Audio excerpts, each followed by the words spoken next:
It's been a long time coming, but I finally have it. The Glacier is back and even better than before.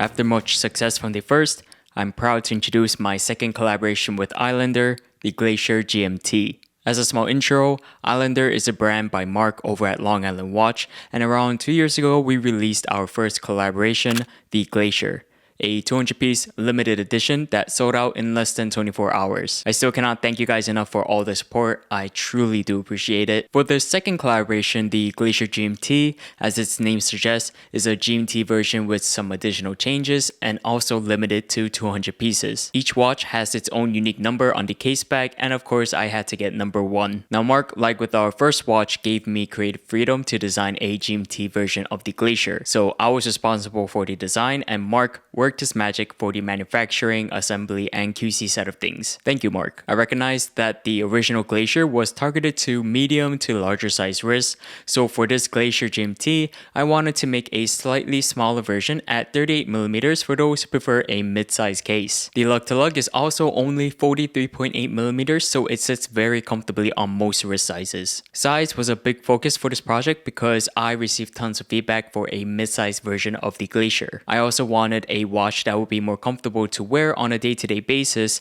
so that's what we get with the Glacier GMT. Now, even though this is mid-size on paper, it still feels substantial and has a nice presence on wrist. It's just not overwhelmingly big is what I'm trying to say. In fact, I showed this watch to a few collectors and when asked to guess its diameter, they all said 40mm. Running the Glacier GMT is the NH34. I've built tons of watches with this movement and it has always been robust, reliable, easy to use, and easy to service. The NH34 is automatic with hand winding, hacking seconds, dates, and a GMT function of course. So the Glacier GMT has all the features for a great day-to-day watch and can also keep track of up to 3 different time zones. The 24-hour GMT ring on the dial was a feature that I really wanted to include on this watch.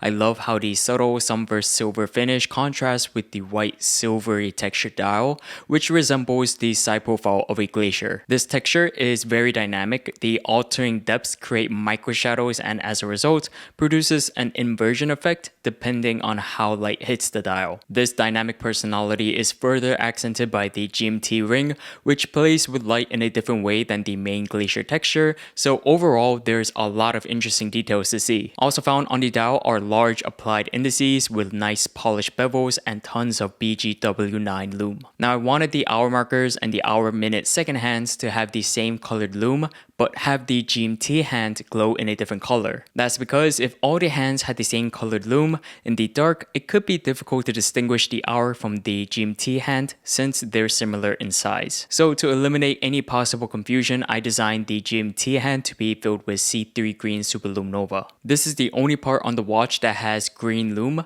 so when you see something glowing green, you automatically know the position of your GMT hand. As for daytime, you know that the metallic blue hand is your GMT, thus whether it's bright or dark, your alternate time zone should be easy to distinguish. I mentioned earlier that this watch can keep track of up to 3 time zones. The first is your local time, dictated by the hour hand like a standard watch, and the second is tracked from the GMT hand with reference to the 24-hour ring on the dial. The third time zone is tracked through the GMT bezel, which is lumed with BGW9 lume and bidirectional with clicks. Many people, myself included, prefer clicks because it's satisfying. But in all seriousness, the clicks help prevent your GMT bezel from unintentionally moving. If that bezel rotates by accident, then your desired third time zone would be set incorrectly. So the clicks are satisfying and serves an important function. In terms of the appearance, I kept the brushed steel finish because I love how it pairs with the dial,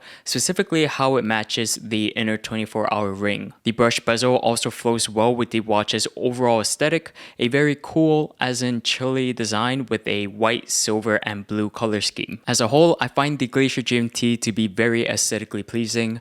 There's a satisfying symmetry and evenness about it, especially with the 6 o'clock date window, which I find myself not noticing it most of the time. It kind of just blends in as a 6 o'clock marker, and it's only when I'm specifically looking for the date is when I actually notice the numbers. I think a good design should be easy on the eyes, but also filled with enough details to keep it interesting. Of course, looks aren't everything, and perhaps even meaningless if the watch isn't comfortable. That's why I decided to go with a steel bracelet with solid links and solid end links held together via screws. Push pins are kind of gross and not something we should have to deal with in 2024, or what remains of this year. I prefer steel bracelets because of how they feel, look, and just how versatile they are in various conditions. With the Glacier GMT, Marc and I took it a step further and incorporated a clasp with a toolless micro adjust feature. All you have to do is push a button underneath the clasp to add or remove a few millimeters from the total length. Can we also take a second to appreciate how clean this double push button clasp looks? Very clean. So if you couldn't tell already, of course my opinion of this watch is biased. I designed it after all, but I also hope you guys also like how the Glacier GMT looks. A ton of thought was put into this watch, from the lume, the size, function, colors, comfort, etc. Of course, I could not have done this myself. I want to sincerely thank Marc for allowing me to do another collaboration with Islander. It truly is an honor and so much fun to see an idea come to life. Links to buy the Glacier GMT can be found in the video description, and again, it is limited to 200 pieces, so get one while you can, because once it's sold out, there will be no more. Technically 199 pieces, or a few less because I have one and Marc has however many. Thank you all for your support. I can't wait to see these watches in the wild and on social media. If you purchase one and make a post on Instagram, please tag me and Marc. I'd love to see that. And with all that said, take care, and I'll see you guys in the next video.